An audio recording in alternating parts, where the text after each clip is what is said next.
of it. What you're saying is like music to my ears for a few reasons. One of the main things that I'm appreciating is how close it seems like you are to your marketing lead and to the marketing of your organization. This is a question that I was thinking about actually, that I'm excited to ask you as an ED for your association is, how do you view marketing and communications, and how do you view that kind of like strategically for your organization, and how close do you stay to it, and how do you prioritize that, and what does your relationship with your head of marketing look like? When I came on board, the marketing dollars that we were spending were way under where we should have been. And it's just a legacy of the business having been run more as a club and making the transition to thinking about it as a business. Yeah. And two, understanding the dynamic of brand building versus asking for a sell versus selling, right? You kind of think about your marketing effort. If you just think about it broadly, I'm trying to do two things, right? At the end of the day, with my marketing and messaging, I'm trying to build awareness and knowledge of my brand and my product. Yep. And then the other piece that you're trying to do, which is much closer to the customer, in the end of the day, when you think about it, is I'm trying to get them to take an action. Right. I'm trying to sell something. And so the marketing has to, we have these conversations internally all the time. When do we want to do the brand building versus the selling kind of messaging? And what are the channel differences for doing that? We have a weekly call. The marketing team runs it. I sit in on it. But as I'm very clear with them, it's your call. I'm just the participant from the standpoint of I might ask questions. And with the business development team, the team that's on the ground trying to do stuff either with sponsors or positioning product. And again, we're a small team, so sometimes that involves, volunteers and or vendors as part of the call, or it might be separate calls with them. Yeah. But we do that weekly. And then, my marketing head and the team that works with her on the website and other development stuff around the website, because I kind of moved the website from being considered technology to being part of the marketing. Yep.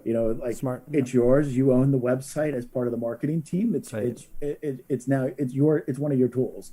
Whereas I think historically the website was kind of thought of as a technology spend. And so we get that team together, and you look at it in discrete pieces, but then how does it fit into the whole piece?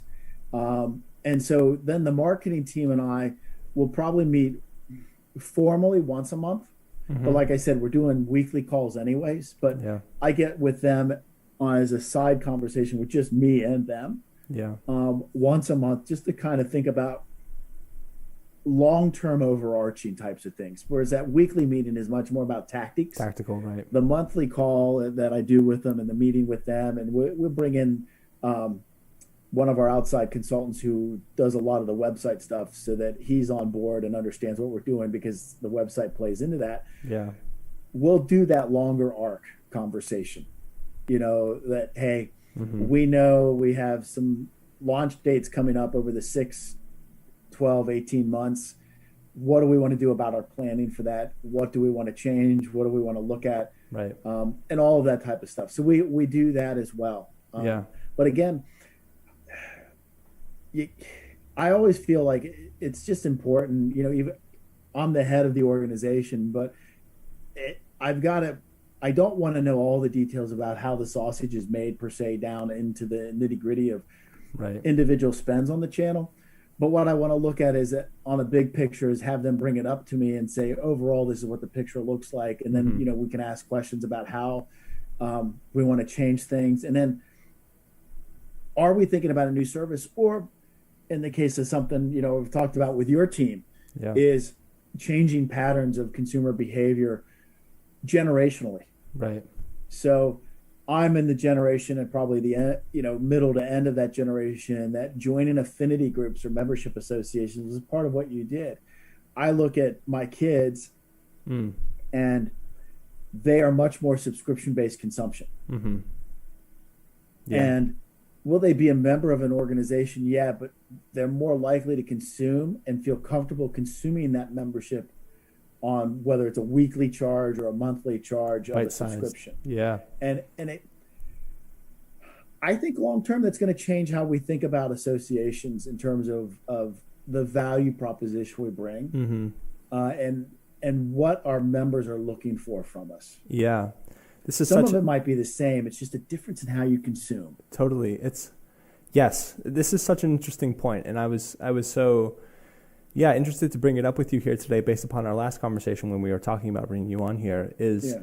the evolution of the membership model itself, right? I Yep. think maintaining the quality and the compellingness and the accuracy of the underlying kind of Yeah. content assets or experience assets that you provide to your members, that's clearly important, right? And Right. nobody is questioning that. But also there's the method of delivery of those member services and Right. products, right? Which a lot of them have typically been wrapped up in a yearly membership, right? That's Right. Exactly. that's probably the legacy model that is most prevalent in the association world.